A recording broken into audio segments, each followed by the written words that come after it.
Become a member, sign in, and start streaming today.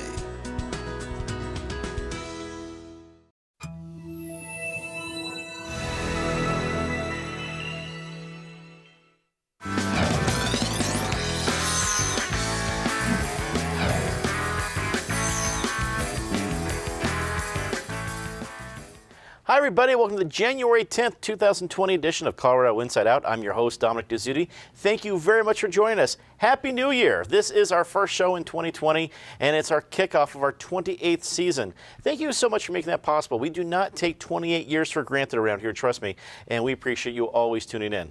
Let's get a quick take on presidential candidate Pete Buttigieg's visit to Colorado, complete with an appearance on the Brother Jeff podcast. Patty Calhoun from Westward. Colorado in 2016 seriously felt the burn when it came to Democratic primaries. Can Buttigieg make an impact here in Colorado? Well, he certainly drew crowds to the Fillmore that night and to maybe some secret fundraiser in a wine cave. But it was really fun watching him on Brother Jeff's show. You know, this is right before great polling for him in Iowa and New Hampshire both. But his dancing on Brother Jeff's, not really great. I've been on that show and I know you do not try to dance in that group. Wise advice, as always. Michael Fields, Executive Director of Colorado Rising Action. Great to have you back. Michael, Pete Buttigieg did not let the NAACP question, the infamous question on the Brother Jeff show, trip him up. What did you think of his appearance and his appearance in Denver?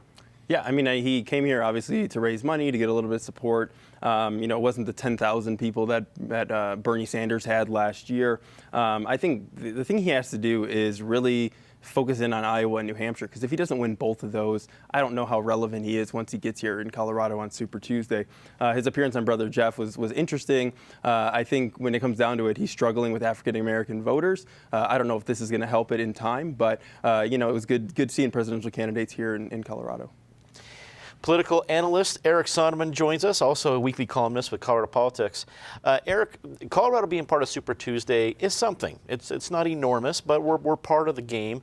Do you think we're going to see more people like Pete Buttigieg come by to see if they can make an influence here in the Centennial State? Oh, absolutely. Anyone who thinks that everyone's going to be looking for their claim to fame on Super Tuesday, their state that they can point to and say, you know, we may have lost here and here, but we won here.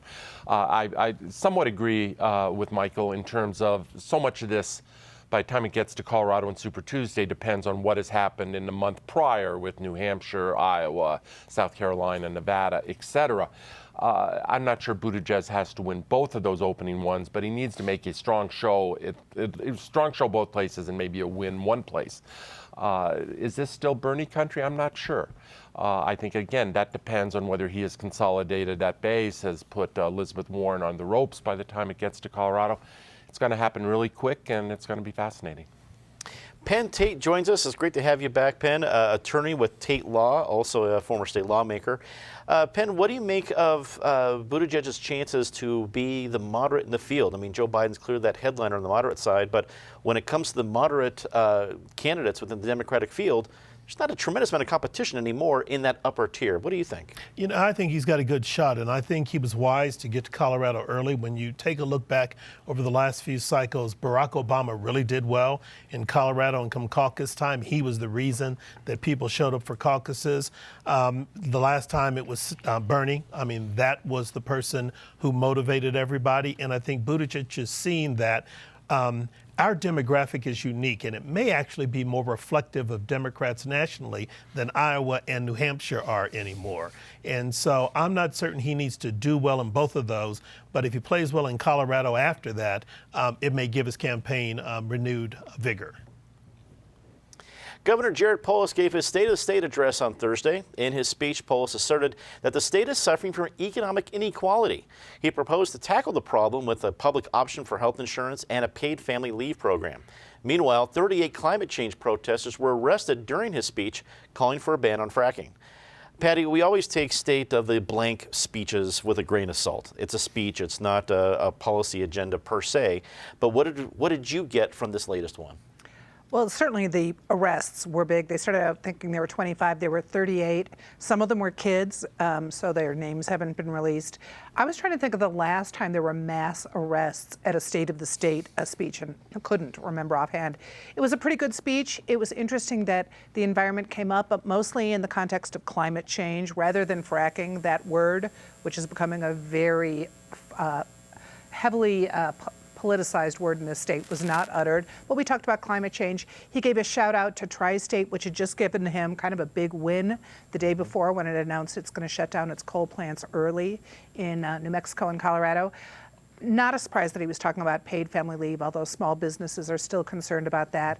The public option is going to remain increasingly popular as people start looking at their property assessments coming, their other bills coming.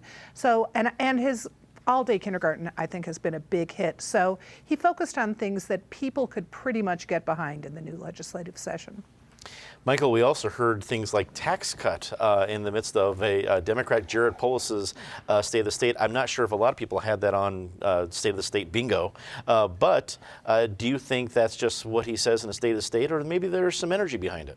I think he really wants that. I don't think the Democrats in the legislature are going to let that fly. And it came up last year that he mentioned he wanted a tax cut. He also claimed credit for the tax cut, temporary tax cut that we'll get from Tabor, which I thought was pretty funny given the fact that he was against Prop CC. But I think when you look at it, the governor, his rhetoric says one thing, the State of the State, a lot about bipartisanship, working for all of Colorado. But I think the legislature last year overreached on several issues, and he signed everything. He went along with everything. You had national popular vote, you had the oil and gas battles, as I mentioned, Prop CC. I think when you look at things like public option, I don't think it's going to be more popular the more people hear about it. It is cost shifting, it's price fixing, and you look at paid family leave, I think it could be a popular proposal, but we'll never know because they won't send it to the people. It's a tax increase, it should go under Tabor. They won't do that. But I think you have a Democratic Party in the legislature that's moving further to the left, and I think the base is closer to those protesters talking about banning fracking and all that. And so we'll see how far the governor is willing to go this session, given that it's 2020 and there's people on the ballot. Eric, how bright do you think Governor Polis's libertarian streak will be this year? Well, first of all, I have to say it took all the self-control I could muster not to start shouting when Patty and Michael were talking and, rolling out a ban fracking now poster and all the rest. But I managed to restrain myself. Polis's libertarian streak shows itself sort of on rare occasions and at unexpected moments. I'm not sure I see it this year. We certainly saw it around the vaccination issue a year ago. There's an irony here that I don't think there's a governor in the country that I can point to, maybe somebody else can beat me to this, who has probably been more hostile to the fracking industry than Jared Polis, and yet he is the one who is the subject of these protests, which might show just how far out some of these protesters and the groups they represent just might be. I mean, the major legislation was passed, what was it, 180? 181, excuse me, a year ago. That didn't give the anti-fracking groups everything they want, but it gave them a heck of a lot more than half a loaf. It gave them 3/4 or 80% of a loaf. But I guess if you're an absolutist, nothing is ever enough short of absolute. I think to pick up on Patty and Michael real quickly, tonally, it was a bipartisan speech. Substantively, it was probably, a liberal laundry list. The list is getting shorter because a whole lot of items on the laundry list got ticked off a year ago. Penn, as a former state lawmaker, you've been in that audience before as someone getting, I guess, the policy agenda, or at least whatever you can ascertain from a State of the State speech. If you were sitting there now as a lawmaker, would you think you felt any pressure from that speech? Was it pie in the sky? You don't know the reality of it. Where do you think lawmakers are going to take it? Well, pressure probably not. But what the State of the State usually tells you as a lawmaker is when a governor talks about specific proposals, that governor has a legislator lined up, prepared to introduce the bill, to put it in front of you. So it gives you a preview of things you're going to have to vote on. One of the things that I think Polis has actually done very well compared compared to his immediate predecessor is he has been more engaged and proactive with the legislature, whereas predecessor tended to be reactive, which frustrated a lot of folks on the second floor because they never knew what the governor would or would not sign on to because he wouldn't signal. Polis is very clear. He's indicated, and I think some people find it refreshing. You may not agree with where he's going, but he tells you, I'm going to work on these three things, and this is part of my agenda for this year. So the General Assembly is on notice now. They know what's coming up, and you have to start figuring out where you're going to land on some of these issues. This week kicked off the 2020 Colorado legislative session at the state capitol. Senate President Leroy Garcia laid out a more progressive vision than he had in the past, while Republicans praised current economic stability and called for fewer regulations. There will be at least one major bipartisan piece of legislation this year, with Republican Senator Jack Tate joining Democratic Senator Julie Gonzalez in sponsoring a bill to end the death penalty. Michael, did you see anything in these first few days that Republicans might be able to hang their hat on as we go into the session? Well, I think you mentioned in the beginning there, talking about the economy, talking about Tabor, talking about lower taxes. They were standing when the governor did call for that permanent tax cut. I think they also hang their hat on education issues. After the speeches that they gave, they had a press conference talking about a bunch of different education issues that they really wanted to focus on. A lot of them having to do with teacher pay and trying to get teachers more money. I think it's a good, smart move to try to brand with education issues. I think you also see, President Garcia, it was a little bit more progressive in his speech originally. I think he's getting some pressure from both the House and the Senate saying we have big majorities, we need to push stuff through, and we need you to get on board with that. He also had an interesting line about wealthy insiders hoarding power and bending the political agenda, which I thought was funny given the fact that Democrats have complete control over everything. You have a governor who put $25 million into his race. You have Hickenlooper, under ethics investigation for flying around in private jets. I just thought it was a weird line that he brought up, the fact that wealthy insiders. But I think, you look at it, the death penalty will be a big issue. We talked about family leave. We talked about public option. I think there's going to be a lot of contentious issues this session, and we'll see how they play out given that it's an election year. And Democrats think they're going to keep a majority forever. I don't think that's the case, but we'll see. Eric, we've seen an attempt at a repeal of the death penalty before.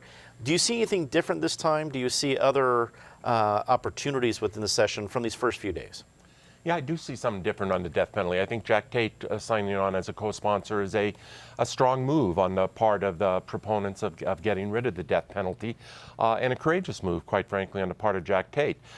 He's term limited. He's made clear this is his last year, so it's somewhat easier to be courageous. But nonetheless, the death penalty repeal failed last year because they couldn't get enough Democrats to rally around.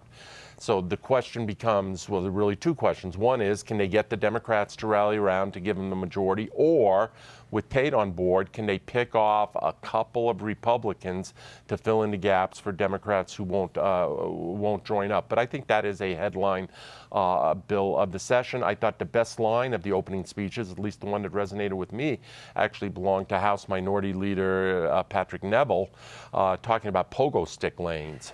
And it's something we've talked about around the table, but I think that is the tension these days in transportation funding, is how much of it is going to roads and how much of it is going to alternative transportation. We all support alternative transportation, but I got to tell you, as I drive around Denver, every week I see another bike lane that is completely underutilized, if utilized at all. I haven't seen a lot of pogo sticks in them, but the point was made. Take your time. If those become rentable, or you never know. Pan, again, we lean on your experience. The first few days of a session do not necessarily map out the rest of it, but from what we've seen so far, especially what seems to be a very different tenor in the House and the Senate. Senate being a little bit more serious this year, maybe a little bit more contentious. The House was almost like a reunion week and chummy, at least for these first few days. What do you take from what we can from this week for what we can expect the rest of the session? Well, we're clearly going to see the General Assembly deal with some tough issues. Whether you like the public option or not, the reality is the vast majority of Coloradans are unhappy about the cost of prescription drugs and health care, and the inability to get coverage. So someone's going to have to do something to address the situation. It's not going to be done on the federal level.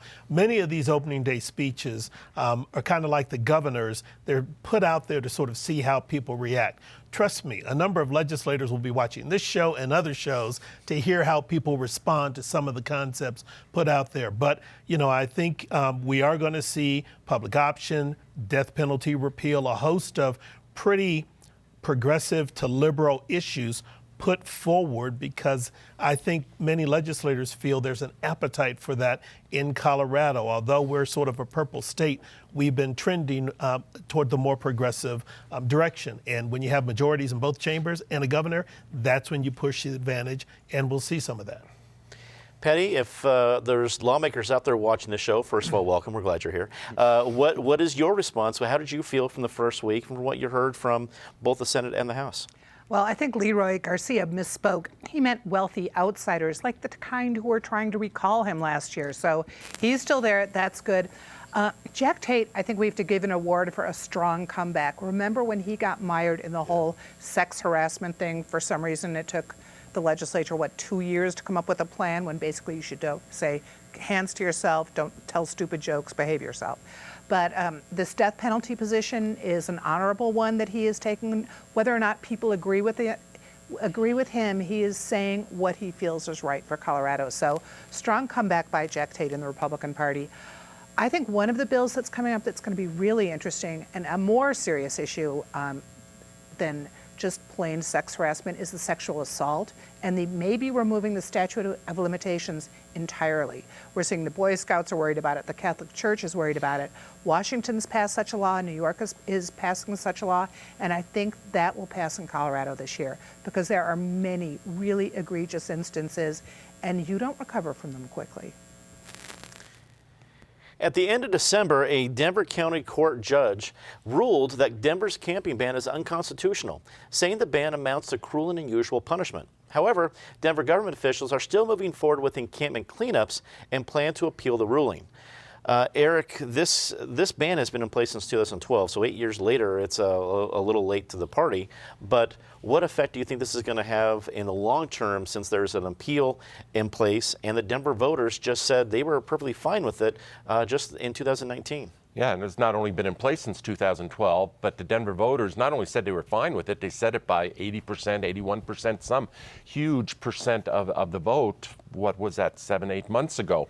So public will is clear. Now, obviously, judges don't weigh public will. They weigh law and the Constitution, et cetera. This strikes me as probably the intractable problem of our age, or one of the intractable problems of our age. We always make the mistake of treating homeless as sort of a monolithic population when it's made up of so many different populations, and one strategy is not going to address the whole thing. It's, as we've talked before, it's a balance of interests. And the people who are not homeless, who reside in the city, pay taxes in the city, et cetera, they have rights and they have interests too. They expressed them at the ballot box May last year. I've spent some time recently in a number of West Coast cities, and you can go up and down that West Coast, Seattle, Portland, San Francisco, LA, and you see the consequences of letting this issue get totally out of your control. And Denver cannot afford to let that happen, and that's what's at stake. Ben, not only a former state lawmaker, a former mayoral candidate, where you were talking about this issue probably on a regular, if not daily basis, and as an attorney, what do we need to know about the legal side of this? There's a lot of different angles here. What's the most important highlights for our viewers? You know, probably what's most important and what's most distressing is these court decisions, and the U.S. Ninth Circuit Court of Appeals has also upheld a decision like this. What they're saying is it's cruel and unusual punishment in violation of the U.S. Constitution. That's what's striking down these bans in different cities. And Eric's right, it is a balance of interest, but many of these folks are homeless through no fault of their own. Some of it's health issues, some of it's mental health problems, some of it's just an inability to get a job. There are a balance of issues, sure, but the problem we have is what the courts have been saying is you can't just sweep people when you've not made a concerted effort to address the problem. And that's the fundamental issue here. Yeah, the camping ban's been in place for a number of years, and Denver's enforcement of it has been episodic at best. But the reality is there's not been a comprehensive approach to addressing the issue in a concrete way and investing the resources. And in a city where, and even when Buttigieg was on Brother Jeff's show and they were talking about Denver being the mile-high expense state, in a city that is doing well economically, it just boggles the mind why no one has the political will to sit down in city government and say, we just got to put resources into this and address it once and for all. And until you do, you're going to continue to be challenged by these court cases. And it's very bizarre that you've lost the court case, but you're still saying we're going to still inflict cruel and unusual punishment on people and see if we can get a different result in an appeal. Patty, what do you think of at least the current, I'm not sure if I call it a compromise, but the current move from the city right now where they're doing sweeps basically for stuff, but letting people stay where they're at. We're just cleaning everything else up. Is that balance going to work? Well, it works for right now because there are city ordinances about health that allows some of that. And I know the conditions are bad, but here's why 300 failed. It went down. A hugely funded campaign that said we can do better. Well, we see no evidence that since that went down, the city is really working to do better, to deal with all the different people who are experiencing homelessness for a variety of reasons, as Penn pointed out. I would like to see the city step forward, have some more public discussions. We haven't heard a lot from the administration since this Johnny Barejas decision came down at the end of December, and I think this is the primary issue right now facing Denver. Michael, wrap it up for us. I mean, people drive around different different streets in downtown. There's tents, and that's not a fantastic thing. People also don't want to be cruel, but we've seen laws get, I wouldn't say struck down, but it's found unconstitutional, and then public opinion that's kind of against it. I mean, it's hard. This is a difficult pretzel to figure out for the city government. Where do they go from here? Yeah, I think if it was easy, it would be fixed by now, and I think the problem's getting worse instead of better.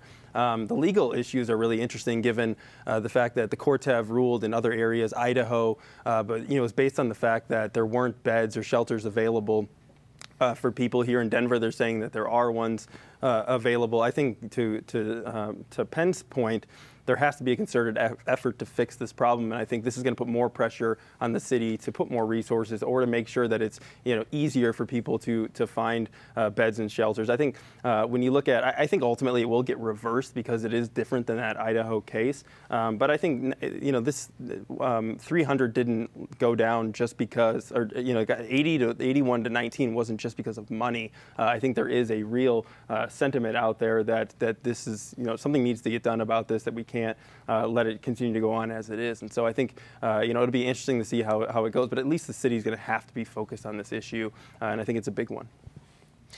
Well, let's get to our very favorite part of the show, Disgrace of the Week, as always. Ms. Calhoun, please start us off.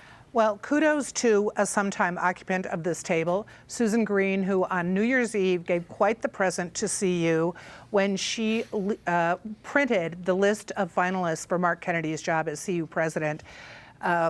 That showed there were a lot of different stories that the CU Regents had given us that did not hold up at all.